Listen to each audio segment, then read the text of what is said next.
There's enough in your vortex to keep you thriving for 20 or 30 lifetimes. That's how dynamic it is. That's how big it is. And you want some of it. How are you going to get it? You got to get into receptive mode. You've got to think like your inner being thinks in order to be in that receptive mode. I've been listening to the talk about contrast, and my question, Did you say contrast or contrast? Both. So with contrast, would you consider it rocket fuel?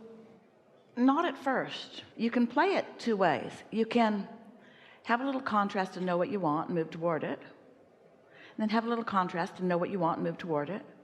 And have a little contrast and know what you want and move toward it. Then you wouldn't call anything about that rocket fuel.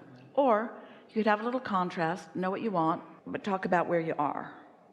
So have a little greater contrast and know more what you want, but not move toward it. Just talk about where you are. And then have more contrast and launch a stronger rocket. Now there's getting more fuel in this rocket. When you really know what you don't want, you really know what you do want. And when you let go, you fly further. And really, you all sort of like the drama of that.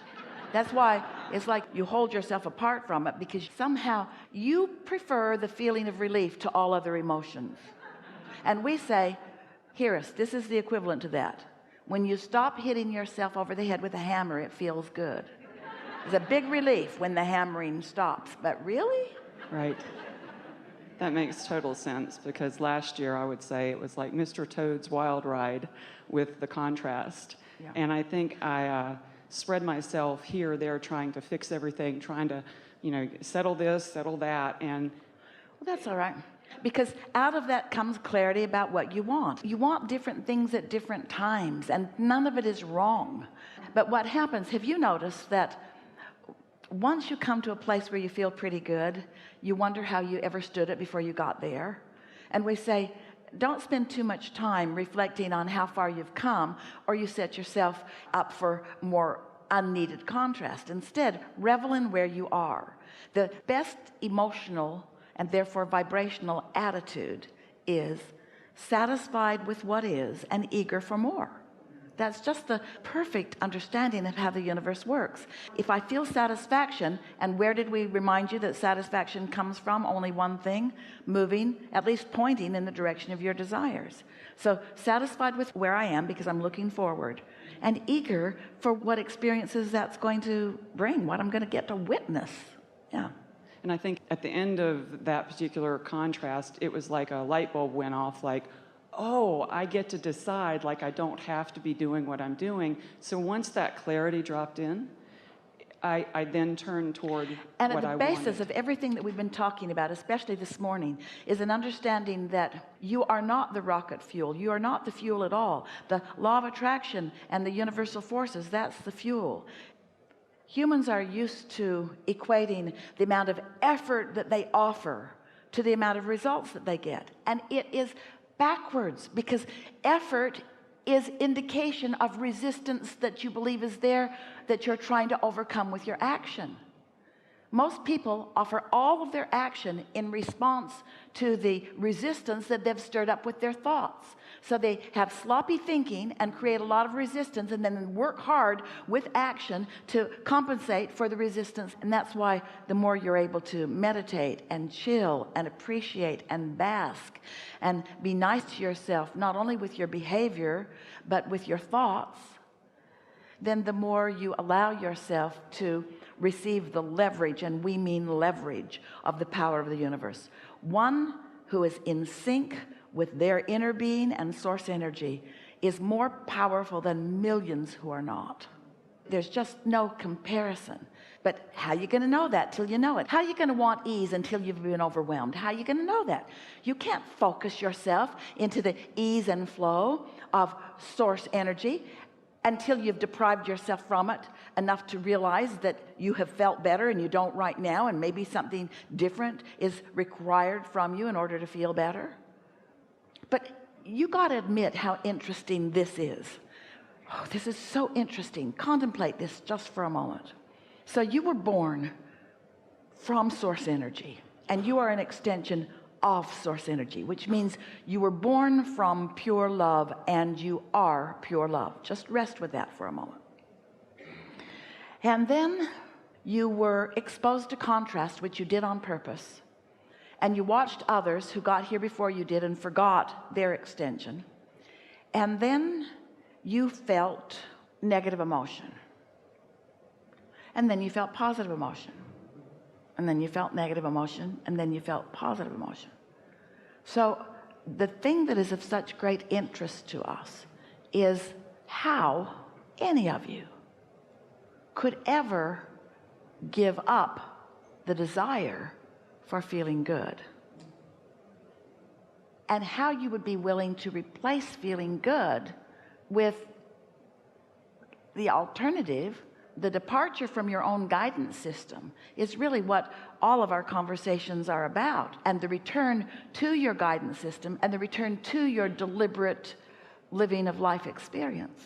Don't you find it interesting that you are love, you are born as love? It's the dominant vibration that is within you, and it feels so terrible when you're not loving.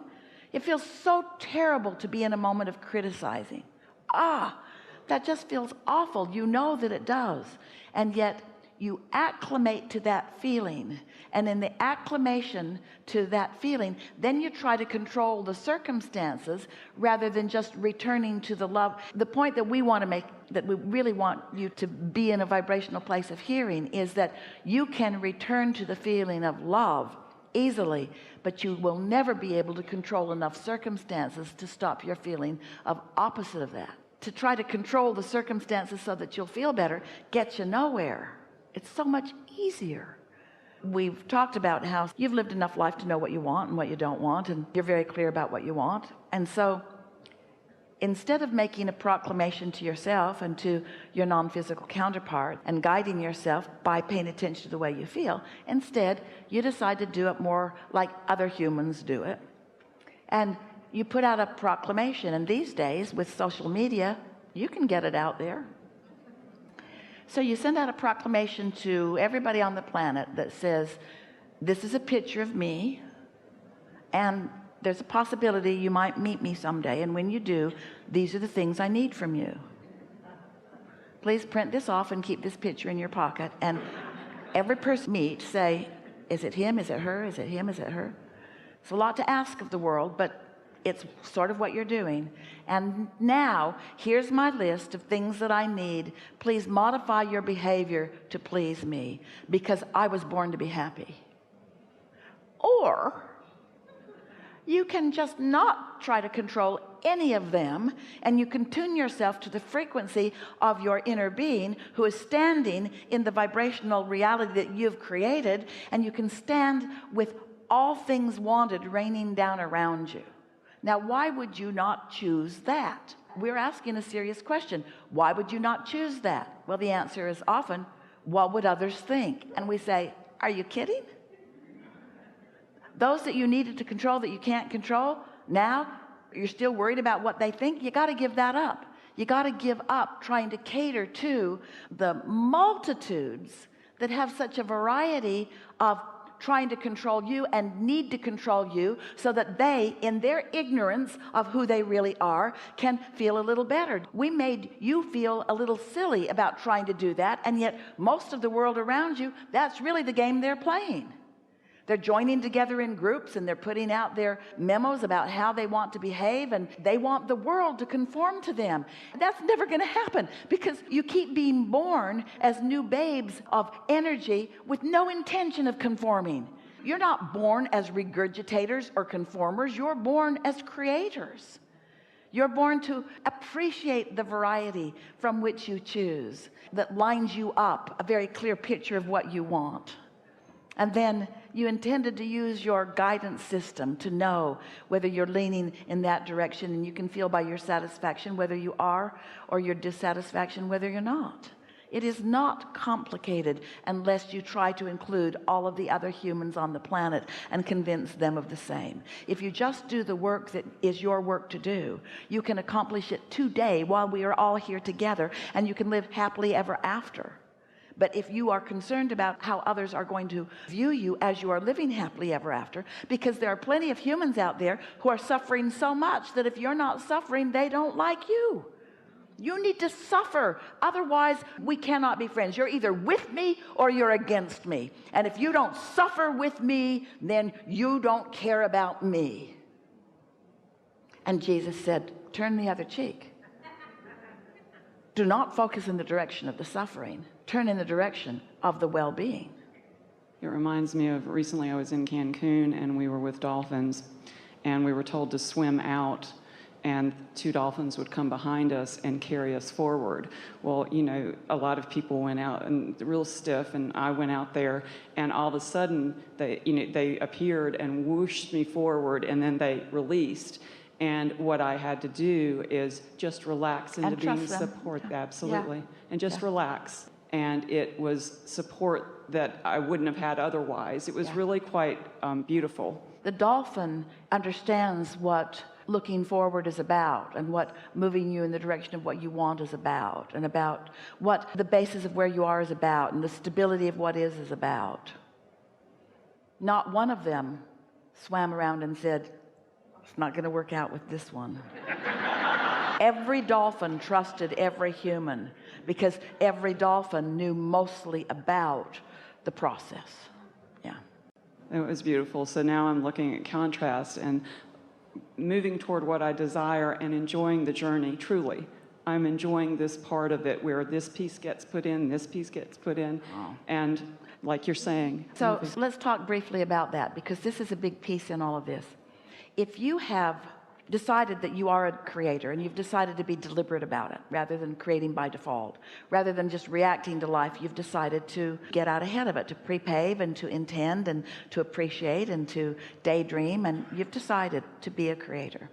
And so you have thought some deliberate thoughts. You've been segment intending long range. I'm going to live happily ever after. You've segment intended more short range. I'm going to find a magnificent partner and I'm really going to enjoy life with this person. You've decided shorter range. I'm going to go on a Mediterranean cruise, or I'm going to go to a seminar, or I'm going to go to a movie. You've decided more short range. I'm going to go next door and have a really good lunch. You're segment intending as far out as you can do and feel ease while you're doing it. And so because you are getting really good at segment intending, now life is really responding to you in a wonderful way. And because you're segment intending, and so many of those things that you have explicitly and personally intended are showing up, pretty soon you begin to feel the power of your intentionality. And that's the deliciousness of deliberate. The satisfaction factor is a factor on steroids once you start making the correlation, the conscious correlation between what you intended and what the universe is yielding to you. That's just the best that it gets. And we're not talking about these great big, we are talking about these great big things, but we're not only talking about these great big things. We're talking about the intertwining, like our friends have been describing here today. Those things become as meaningful as great big things. The way the universe wraps around you and adores you and shows you your well-being in this moment, in this moment, in this moment, in this moment, in this moment, before long you begin to know your worthiness. It's not just this fleeting thought that you're hoping for. As a human, you stop waiting until you're in heaven, hoping that when you get there someone will assign you the having been worthy label. Instead, you realize that your worthiness was always there, and lots of times you weren't letting it in, but now you figured out how to let it in. So you let yourself be loved. You see, Source is loving you, but if you don't let yourself be loved, you don't know Source is loving you. You got to turn on your radio and dial it into love, and then you feel loved, you see. Yeah. It's beautiful. Appreciate that. Yeah. Enough? Enough.